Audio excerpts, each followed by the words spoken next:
When does this? Shalom. Welcome to the Jewish View. My name is Rabbi Nachman Simon with the Chabad House of Delmar, and together with my co-host Mark Ronich of Statewide News Service, jbiztechvalley.com, and as you can see now, columnist for the Jewish Press. Yep, I'm having a lot of fun doing all of that, and I write a column about how government relates to the Jewish community, or doesn't, as the case may be. And speaking of government, we do have the top law enforcement guy in Rensselaer County. Joel Abelove is the newly elected Rensselaer County District Attorney. Welcome to the Jewish View. Thank you very much. And you're also the first Jewish elected district attorney in Rensselaer County. Well, it's funny because most people don't recognize my name as being Jewish, Right. so I tell them my name is Joel Abelove, and they say, "Oh, I didn't know you were Jewish." You know, or you say Afterwards. lots of love. You know, you focus on the love part. Yeah. It's interesting, you know, as being a lawyer, obviously you can go into so many different fields, and you said prosecution. I mean, why did Right. you want to go and say, you know, there's so many Jewish defense attorneys, and like Sure. you said, you're the first Rensselaer County. Well, I'll the tell you, prosecutor. that's a great question because my father's an attorney and his father was an attorney. My father's been practicing almost 51 years, and it's just something that's always been in my blood. I interned in a couple of DA's offices while I was a law school student here at Albany Law School. I interned in the Albany County DA's office for 2 semesters. Under Saul Greenberg? Under Saul Greenberg, and then I interned in the Rensselaer County District Attorney's office my last semester of law school for then District Attorney Mary Donahue. And when I graduated, I took the bar exam and passed. I actually landed the job in the DA's office the same day that I found out I passed the bar exam. It was a stroke of great timing for me, and I spent a little over 10 years there as an assistant district attorney, and then I left and I became a prosecutor at the New York State Department of Health, prosecuting physician misconduct under the public health law. Fraud. Yeah, there's lots of different ways that physicians can commit misconduct, Yeah. actually. Fraud is one of them. And then I was there for a little over 9 years, and then I got elected in 2014, and I'm about a year and 3 months into my first 4-year term. When people are first elected, I don't have them on the show for at least 6 months into their job because I want them I don't want them to come on the show and say, well, I don't know yet. Right. You know, so I let some time go by so that they know. So I'm glad that, you know, we found the time for you to be here. I'm happy to come in. And you have a lot of different, I went on the website, and your website is not separate from the county. No, it's website. not, and that's something. And it's not really that explicit in terms of what you do, and you could do a lot more if you only had the RensselaerCountyDA.org website. Well, we're working on that. That historically, all the departments in the county have been part of an overall Right. county website, and we've just been recently given some administrative rights to work on the website and put things on there that'll make it a lot more user-friendly and a lot more informative, frankly, for the public to know and understand what it is that we do in the office. So I did find out that you do have certain departments and certain, you know, like how many ADAs do you have? Well, we're down a few positions right now. There's always turnover in the DA's office, regrettably, but when we are all full, there's myself, my chief assistant, and there will be about 15 other attorneys in the office. I think we're at about 12 right now, Okay. which is a lot more than when I started. There were only 8 assistant district attorneys. There's more crime. Why do you? I mean, why? I mean, Bigger there's more budget, money. yeah. I mean, yeah, bigger budget. Well, there must be a reason. there's certainly several reasons why we were able to expand the office over the years. Part of it is increased funding, some of it obtained through grants, so that it's not out of the direct tax levy to the county. And a lot of that is because of need. There are more crimes on the books. There's a lot more drug-driven crime, I would argue, right now. There's certainly there are more courts that we have to cover. When I started, there was only 1 county court judge. Now there are 2 county court judges, plus we have some integrated domestic violence courts. We have drug treatment courts. Mm-hmm. These are all courts that have to be staffed by people. Right. So that allows us to go back to the folks and say we need some more people. You know, going back to what you say about drugs, because, you know, Mark and I have so many government officials on, and we have a lot of DAs, and underlining, they always say drugs is the major, you know, I say, what's the major crime? And they're always saying drugs. Heroin. Well, it's certainly, I think, the major crime driver, whether it's a drug offense in and of itself or an offense related to the underlying problem of drugs. We see so many burglaries and robberies and larcenies and assaults, homicides sometimes that all have this common thread of drug use. running through it. That I'm sure if you talk to our sheriff and look at our statistics of who's incarcerated down at the Rensselaer County Jail, an overwhelming number of defendants who are incarcerated there are there for drugs or drug-related crime. Yeah, well, and sometimes it's the usual suspects. I mean, sometimes they, you could go through and see. I mean, one person told us about 3 generations of family members were in the jail at one time. I think it was the Albany County Jail. Oh, yeah, it's not uncommon to have certainly repeat offenders. We see a lot of the same names over and over again. And people are, in the county jail, I was told that they're preparing for their next crime while they're serving time because they like 3 hots and a cot. So they really do see, well, when I get out, now what do I want to, because there's a structure in the jail. You have to do certain things at a certain time, you go out to the yard, you have to eat a certain time, you have to get up a certain time, lights out a certain time, and they like that structure. When they get out into society, there's no structure for them. Well, that's certainly true, I think, for some defendants. I mean, historically, we would see some people who would willingly commit crimes as we're going into the winter season so that they can get out of the cold and get housing and 3 meals. It is a shame. But other people, I don't know if they're strategically plotting it as they sit in there in order to make sure they get 3 meals. I think there are many people who we encounter who just don't seem to know another way of life but to get into trouble and to commit crimes and make really bad choices. Some of the people are suffering from addictions and are driven to their crimes because of their addiction. They're still responsible for what they do. But, when you mentioned the heroin epidemic, I just last week attended a forum that Rensselaer County just started putting together with the county executive and the sheriff and myself and commissioners of mental health and the health department to start having a community conversation about the scourge of this epidemic, and it is absolutely horrific. The amount of heroin in our communities, and Rensselaer County is certainly not alone in this regard, the amount of heroin in our communities is staggering, and it's not in the inner cities solely anymore. It's out in the county. Averill Park was featured in a Cosmopolitan magazine for all the wrong reasons because they had such an inordinately high number of overdose fatalities. There's really not a day that goes by that I don't see police reports about people overdosing somewhere in the county. Sometimes they live, sometimes they don't, and it's a function of a number of factors that really need to be addressed by society. Do you think Narcan is a good thing? Well, sure. I mean, it's a good thing in that it can save somebody's life from an overdose. It doesn't address the underlying addiction.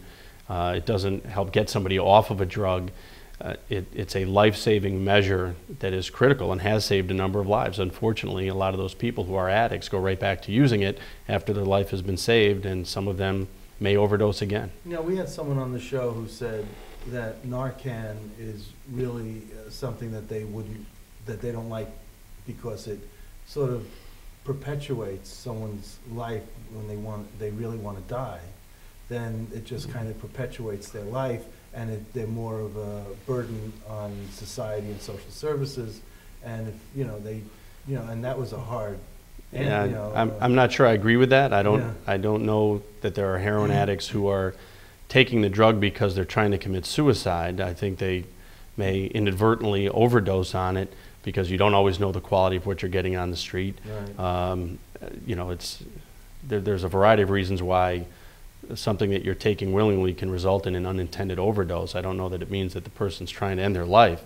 I don't see Narcan as a bad thing at all. I think we should try to save people's lives because life is precious. Is there any way besides, education is probably the #1 idea. People just don't even know what they're getting into, I think.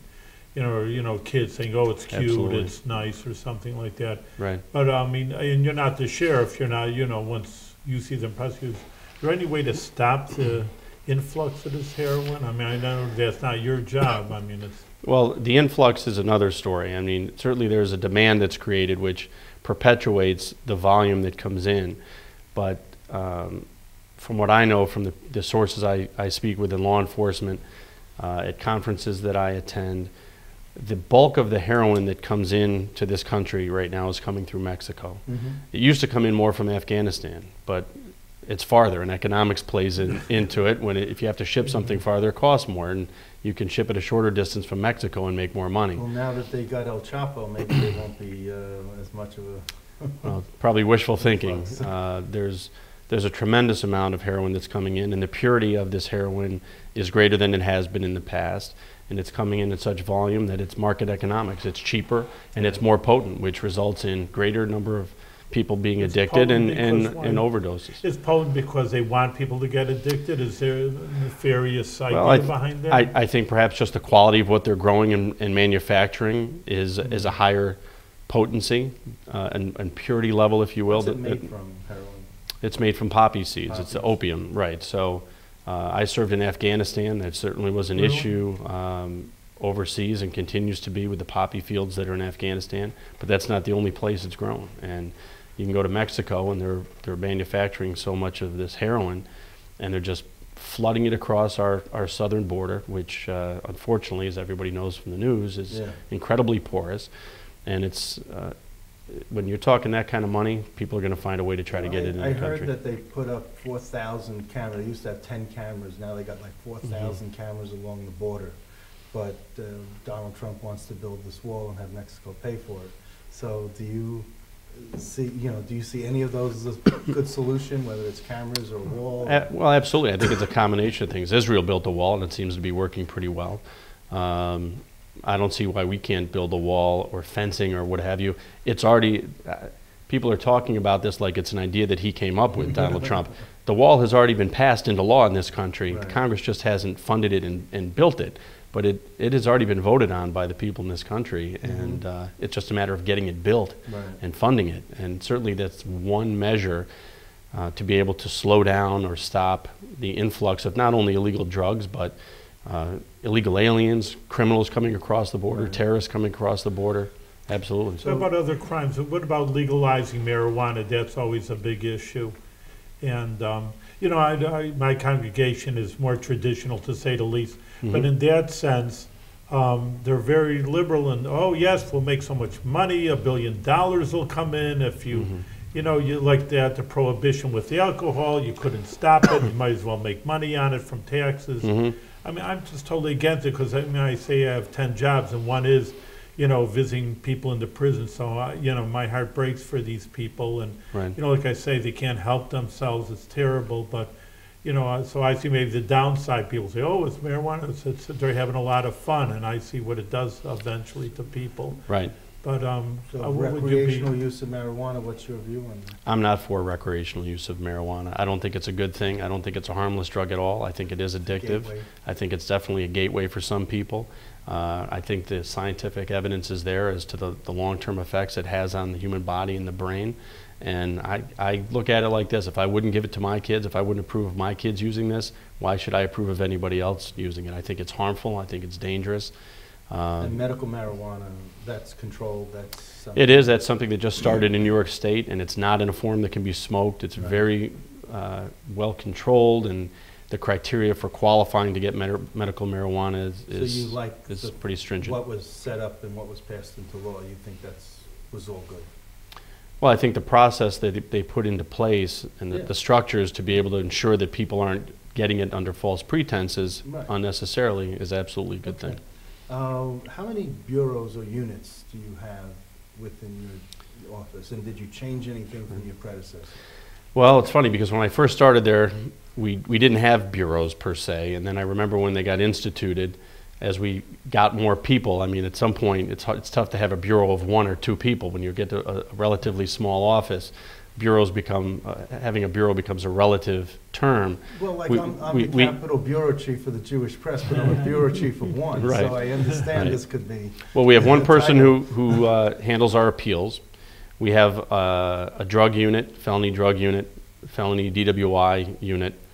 We have our special victims unit, of which I was the Bureau Chief for a number of years when I used to be in the office as an assistant DA. I did that for many years. And then we have our Major Crimes Bureau, and that's everything else that doesn't fall into the other bureaus, things like robberies, burglaries, assaults, larcenies. And that's, so you have basically 5 bureaus? Essentially. Okay. First of all, now I didn't know that you were head of the SVU.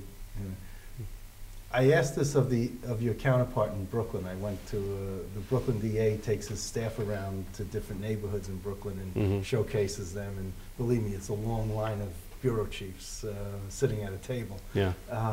Brooklyn's a big city. But it's like, this is a whole list of all his bureaus and divisions. Well, so. sure. Well, they've got hundreds of attorneys in that one office. Exactly. So I asked them, the show, Law and Order SVU, Mm-hmm. the TV show, is that close to reality? And the woman who heads up the SVU unit in Kings County said, yes, it's very close, except that, the time frame is contracted. But, as far as the way they Mm-hmm. investigate and, work with law enforcement and all that, I mean, she says that. Well, maybe from her Very perspective close. in New York City, since that television show takes Right. place in New York City, that's a little more reflective of how that operates in New York City. I would say that's a lot less reflective of the way it works in upstate New York in a smaller office and with smaller police departments. Because they do bring the show upstate. They bring it up to Occasionally they do, Fulton but you got to County. understand, they only deal with one police department in New York City. No Right. matter which bureau they're in, they're dealing with the New York City Police Department. Right. You come to Rensselaer County, and we're dealing with about 9 law enforcement agencies between the city police departments, the town and village police departments, the state police, the sheriff's office. So you're automatically going to have a different dynamic when you're talking about dealing with multiple law enforcement agencies as Okay. opposed to having the consistency of dealing with one law enforcement agency.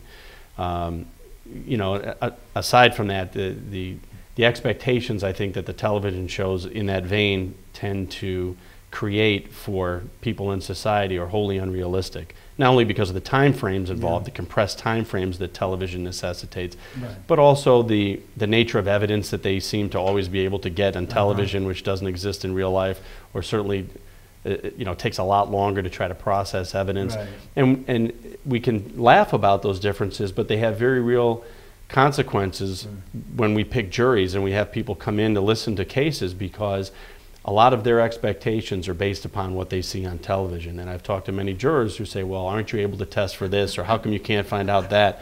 And I say, I'm sorry, that's only on television. You're not going to find Well, that this is here. why I bring it up, and because it's not so far afield from the average person. I sat through jury selection at Shelley Silver's trial Okay. and other things, other cases also. But I just find it, that voir dire process very interesting. Right. They never show you that on Law and Order, do they? Once in a while, if they have to, Yeah. focus on that, but yeah, Right. otherwise. But I just had this, that you're dealing with different law enforcement agencies, and some are more cooperative than others, I presume. Well, it's not, I wouldn't use the word cooperative. They're all very cooperative. I think we've got some outstanding law enforcement in Rensselaer County amongst all the agencies, Yeah. but you'll have different levels of experience. Right. You'll have different capabilities depending on the size of the department and their ability to, just personnel-wise, perhaps work on a bigger case. And sometimes they'll call in a larger agency like the state police if they need additional assistance. Yeah. The lab that we use is the New York State Police Forensic Investigation Center. Obviously in New York City they have their own crime lab. Right. So we compete with other counties who all submit our evidence to the same lab up here, and you have to wait for results to And come you in. see that the cooperation between the prosecutors and the medical examiner's office is very close. And I Right. don't think that you can walk over or drive over to state police and have a face-to-face conversation with the... Well, actually, that's Yeah. one area you'd be surprised, because the medical examiner's office is different from the state police crime lab. We have one medical examiner for Rensselaer County, which is, Okay. and that's another thing in these Law and Order shows. There are lots of medical examiners down there, but they always end up dealing with the same person. And I'm Right. sure in real life that never happens because they've got too many people to deal with. So Right. one of the benefits of being in a smaller county where we are is that we typically deal with the same medical examiner. And I attend the autopsies on homicides. We can talk to him. We've got a very good relationship. I've known him for years, and he works very, very well with our office. What's so his name? his name is Dr. Michael Sikorica. Sikorica. Mhm. Okay. Yeah, and he's a fantastic forensic pathologist. We can call him and get him over to our courthouse to testify, to prepare him to testify. Probably a lot easier, I would argue, than in some of these larger counties, especially in New York City, where they have to find out who that medical examiner is, who they're dealing with. They have so many more autopsies to deal with. When I look at the Kings County District Attorney's Office, and I just look at this and I say, how do you deal with any of this? Maybe there's something that you don't, that doesn't come across in Rensselaer County, that come across in Sure. but they have a Civil Rights Bureau and Hate Crimes Unit. Right.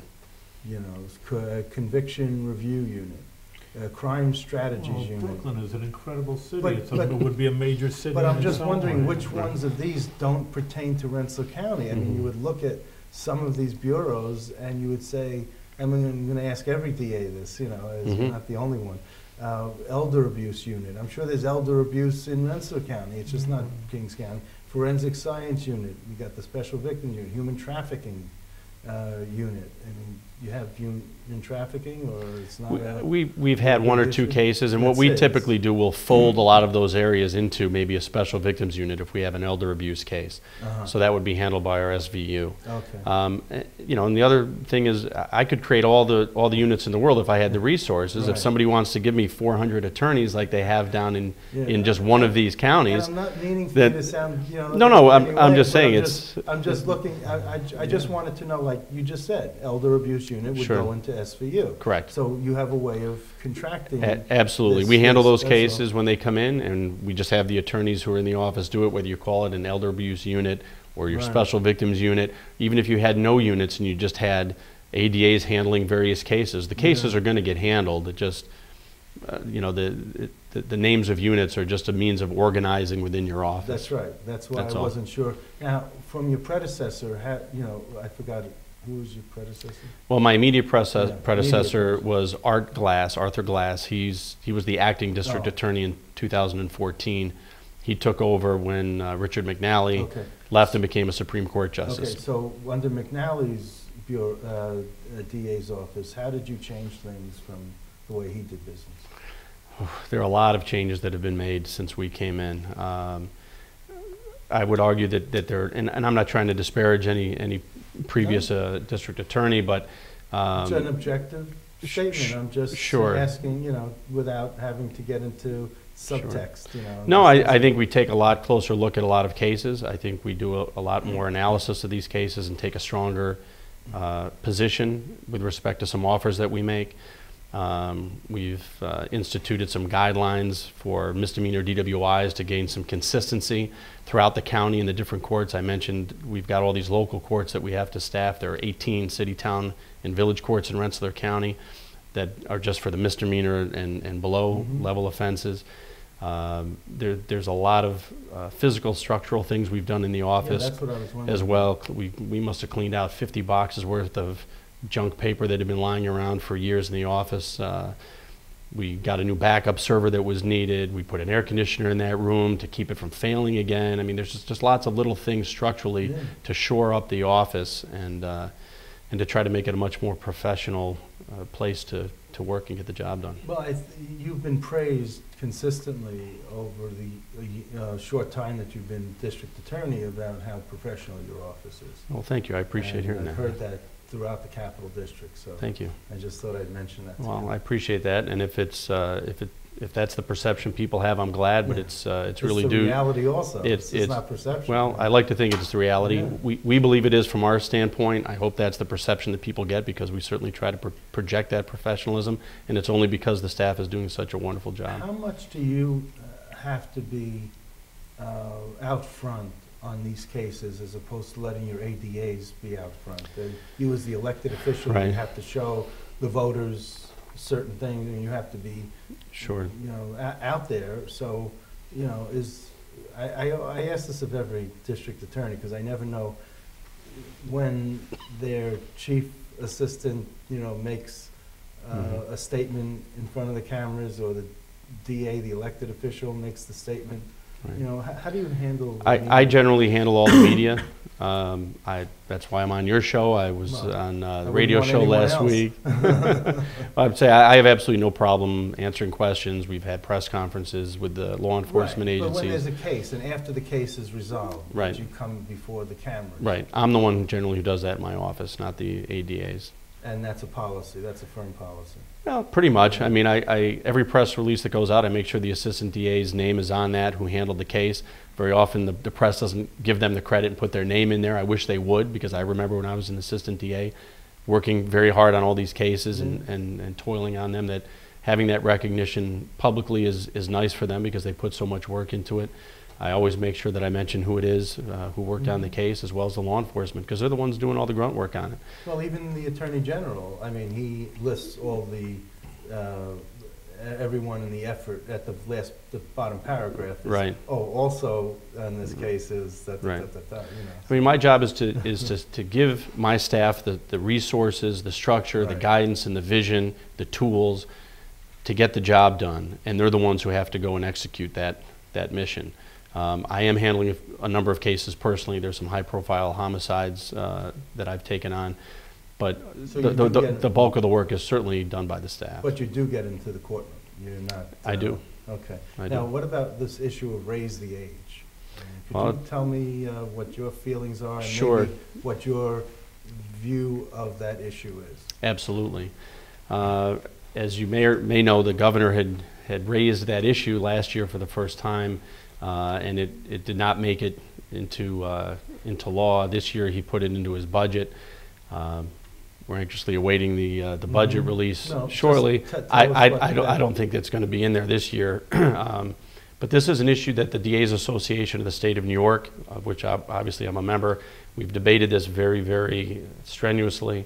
I don't believe that the raise the age legislation in the form that it's been proposed by the governor is necessary. We have provided the governor's office, as well as the legislature, the statistical information to show that a very, very small percentage of juvenile offenders, these 16 and 17-year-olds that they're talking about decriminalizing and sending into family court, maybe 5% of them end up with criminal convictions at all, because of the protections that we already have in place for people who are that young.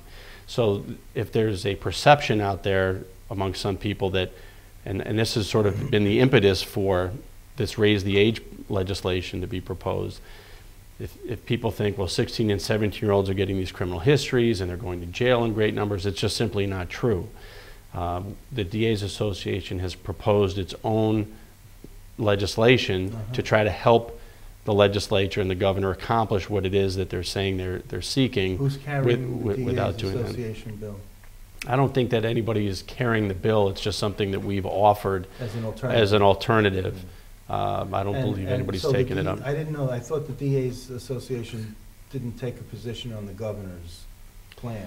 I thought they stayed neutral, but No. No, They opposed it.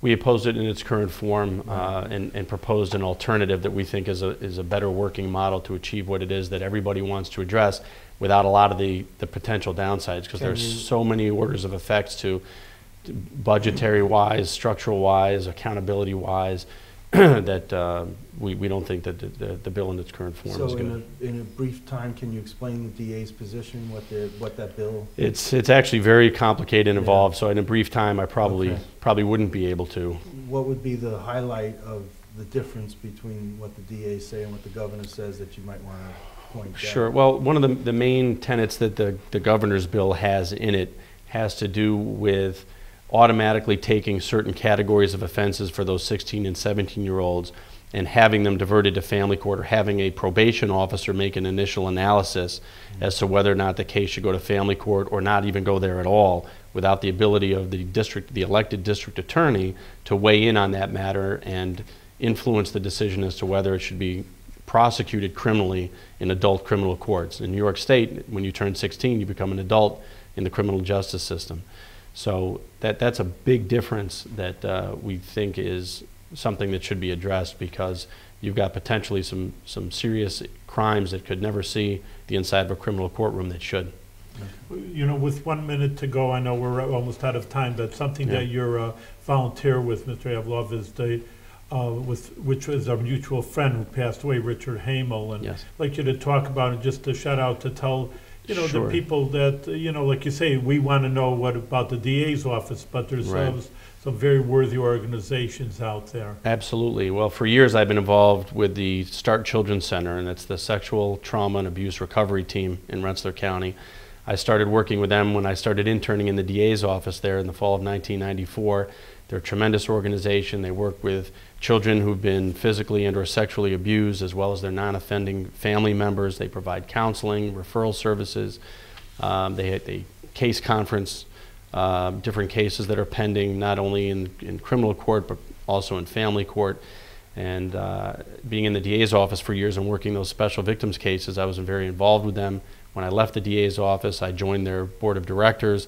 Dr. Hamill was the president of the board. I became the president of their board when Richard asked me to take over when he became ill, unfortunately. And I'm still involved with them in so much as our office is constantly working with the Star Children's Center, which is located in Troy, to work with the victims that we share, that they're counseling and treating, and that we have in our cases. So the group has a sympathetic voice in the DA's office. Absolutely. I've seen for years the wonderful work that they do and how they help our cases by giving these children a child-friendly atmosphere to come and disclose things that have happened to them and to get counseling and to support them and their families is a goal that we share to try to make these victims whole again. Thank you. That's a Thank good you way very to end much the for show. being on Thank the you, Jewish Rabbi. View. I appreciate it. Thank you. Continue good success with your DAs and also Thank with you. all your volunteer work. Thanks. And we'll see you with good success, with good health. Yes, Thank you. much Good help. success. Thank you.